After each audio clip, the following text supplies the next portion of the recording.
Hello and welcome to the Hutchinson County Podcast. Today is June the 27th, 2025.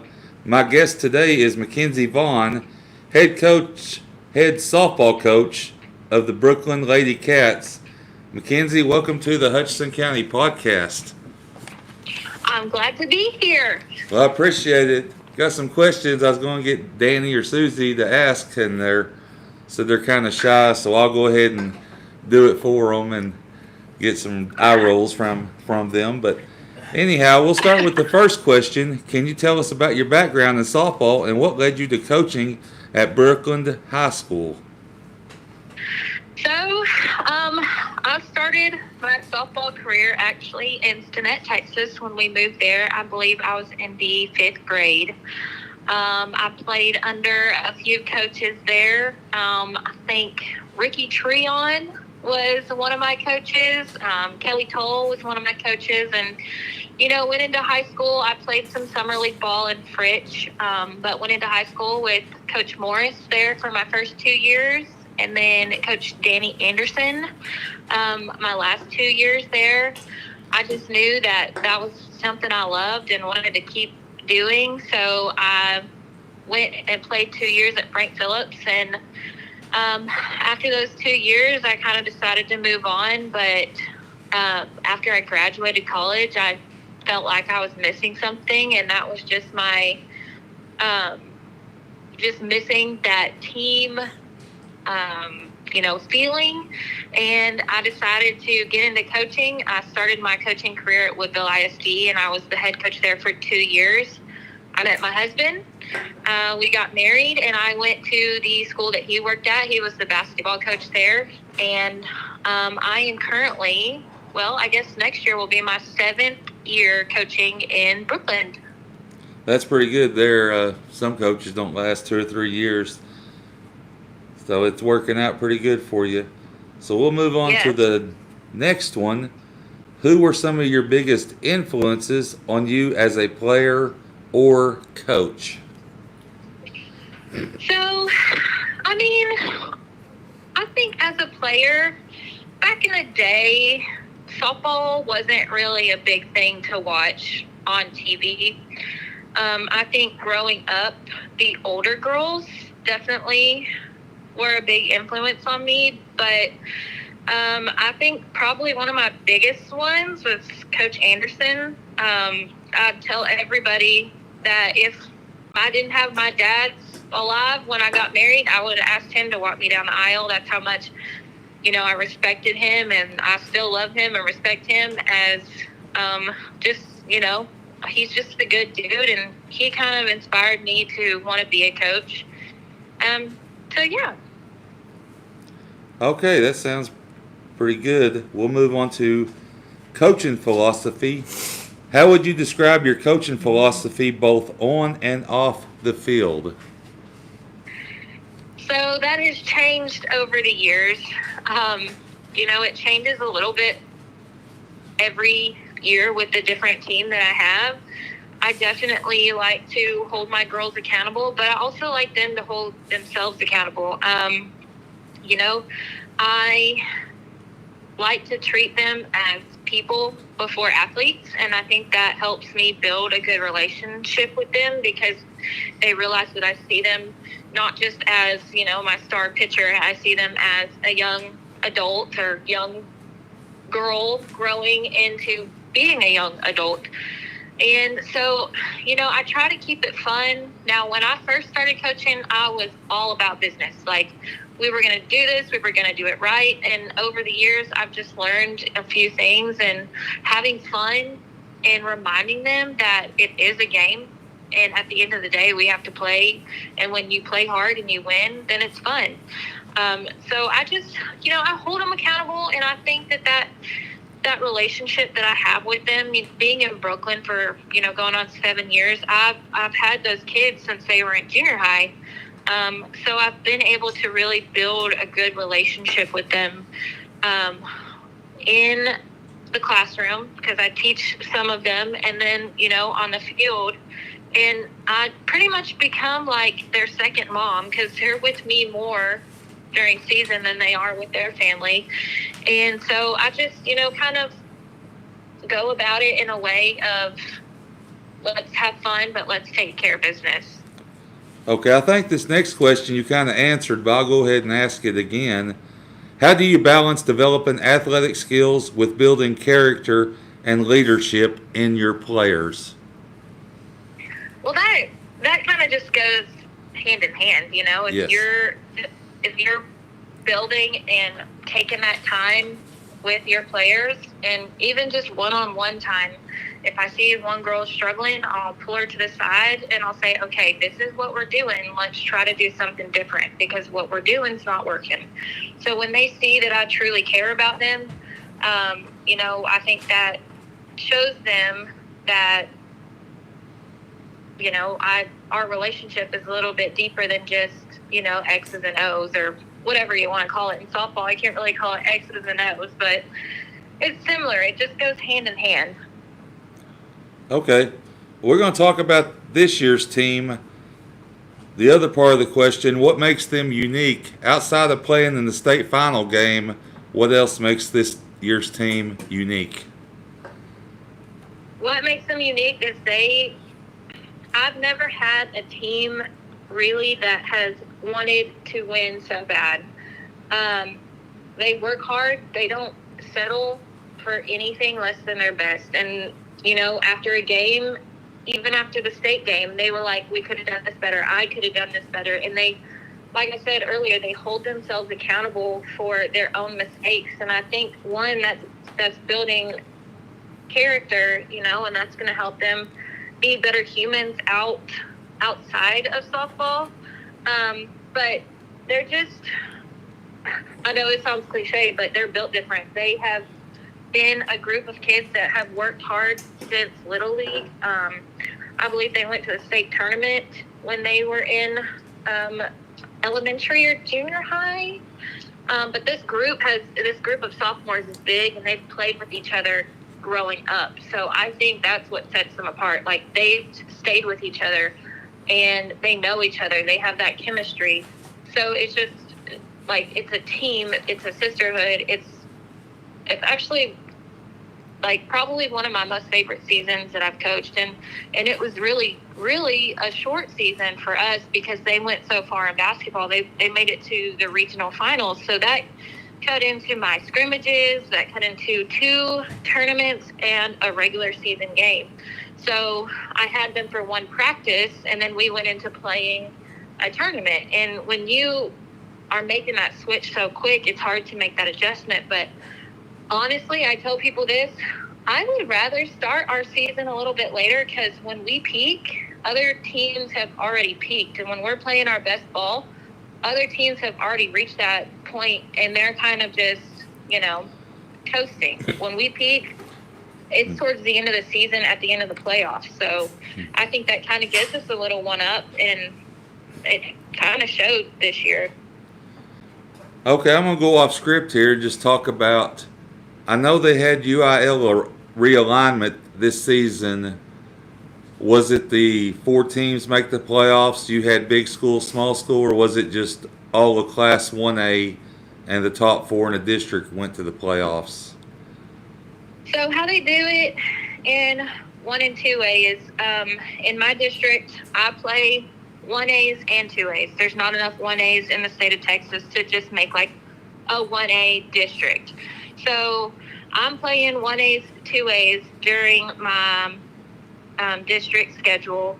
And then when it comes to playoffs, there are 4 2A teams, 2 go big school, 2 go small school. But in 1A, it's the top 2 1As in your district that go to playoffs. So you have 4, our chances are smaller to go to the playoffs than, 2A, 3A, 4A, 5A, 6A. Yes, and it kind of threw off. I know it took out, I don't know in softball, I know basketball, it knocked out the regional tournament and the state tournament, and I'm not sure how it worked in softball, but it's pretty challenging, and just get to the state title game. That's just a major accomplishment, a coach's dream, basically. So we will move to the next question. What has been one of the proudest moments you've experienced as Brookeland's head coach so far? Let's exclude this year's season. How about the previous seasons, your proudest moments? Well, when you look at this team as a whole and you look at their growth, that to me is probably my proudest moment. Knowing that I've had them in junior high and then some coming up to high school. So we didn't start our junior high season till 2 years ago. So my sophomores that I have now, they were in 7th grade. So I got to have them 2 years in junior high, but just seeing the growth of them as people and players is really honestly like the most rewarding thing that I have got to experience. Okay. Next question: how do you build team chemistry, especially with your younger players stepping into bigger roles? That's the beauty kind of working and coaching at a small school. They all know each other. They've known each other since kindergarten and pre-K. So it's, there's really not a whole lot of chemistry I have to build. They kind of do that themselves.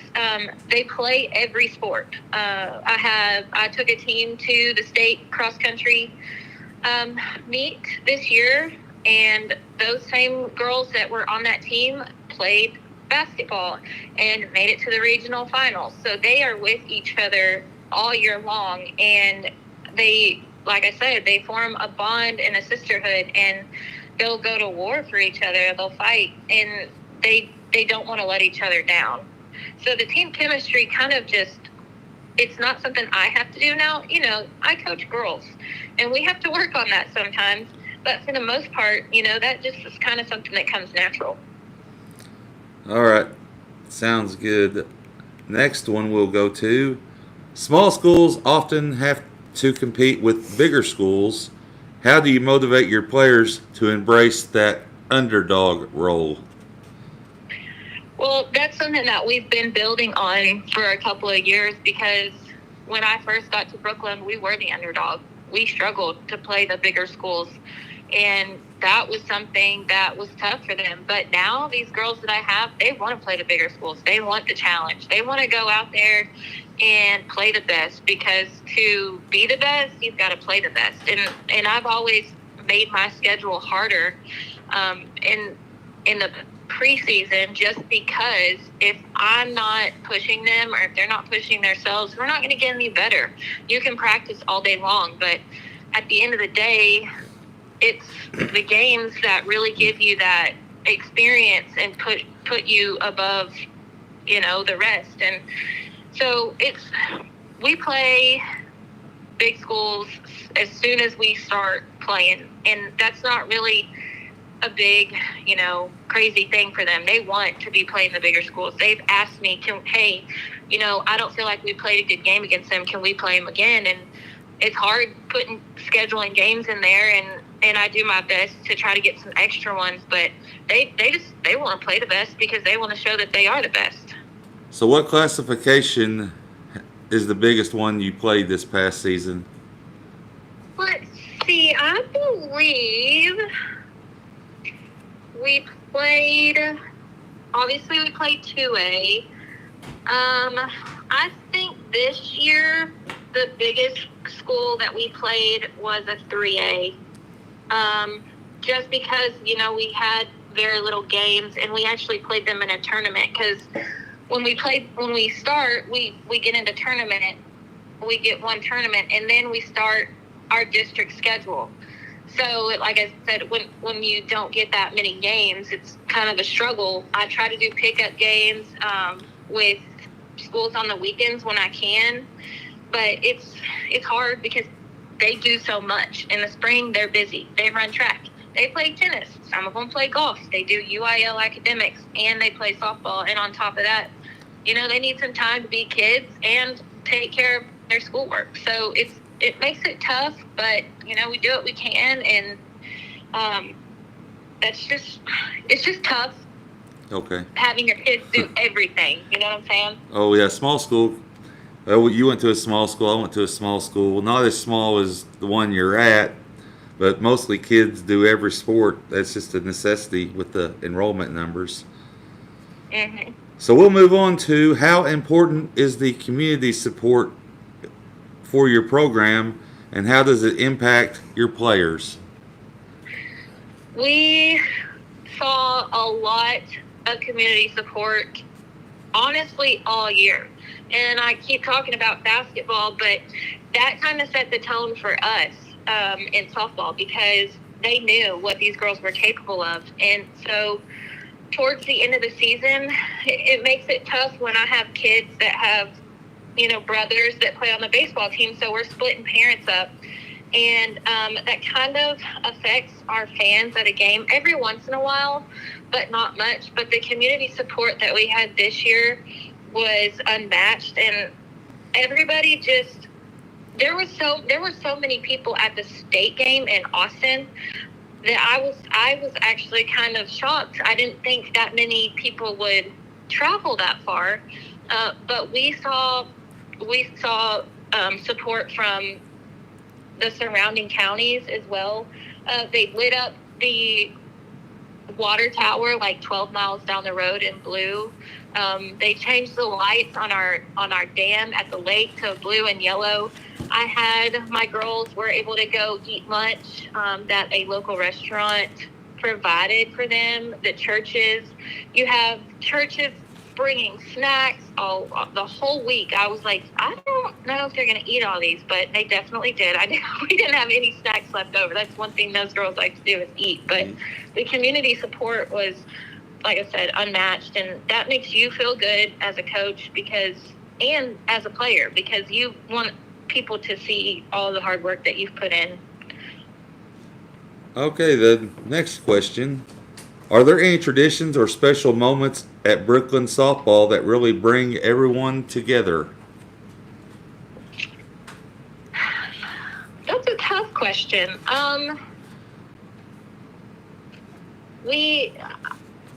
Prayer. We prayed before every game. We prayed before every travel. Every time before we got on a bus, I had a parent pray over us. And well, I'm just going to say that prayer became a huge thing for us. And that was something that was special to me, honestly, because, you like to see that as an adult, your kids kind of embracing that culture of God first, like God allowing us to do things, and please let us play our best game, like we're doing this for you. It just makes it special. So looking ahead, what are your goals for the program in the next few years? Well, it's not an option now to not be back in Austin next year. These girls are, after losing that ball game by one run, just fighting the whole time. They've got a fire lit under them, and they will not accept anything but that gold medal. And, you said it's a great accomplishment, and it is. And that's what I kept trying to tell myself. But still, there's something in the back of my mind that's like, that's not enough for me. And the girls are the same way. They were like, we don't want these medals. And it's not like anything to be snobby about. They were just upset. They didn't want to settle for that. And, at the end of the day, I can see where they're coming from. After that's a lot of emotions. But, our goal is to be back there next year. My whole team is pretty much, they'll be juniors next year. So there's no reason we shouldn't be there next year, and possibly even the year after that. Yeah, it's one of them. It's not selfish thinking.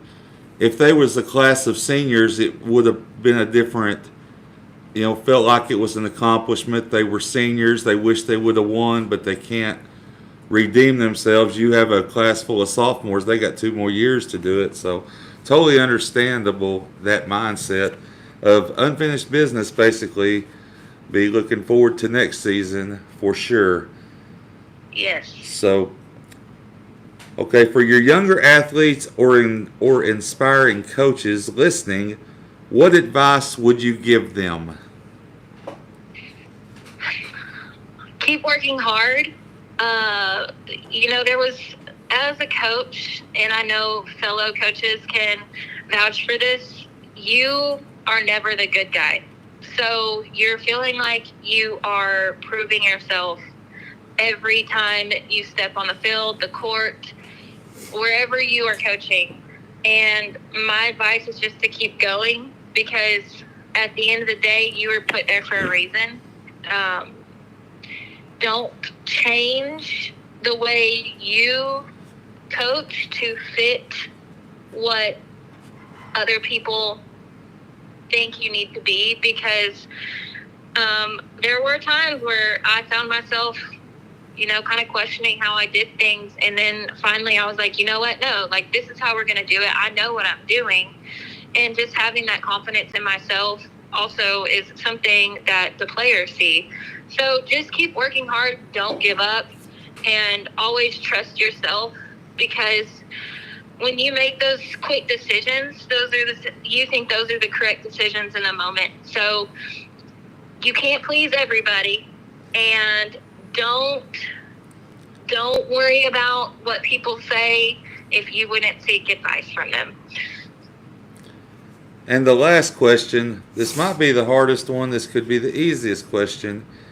If you could have dinner with any softball player or coach, past or present, who would it be and why?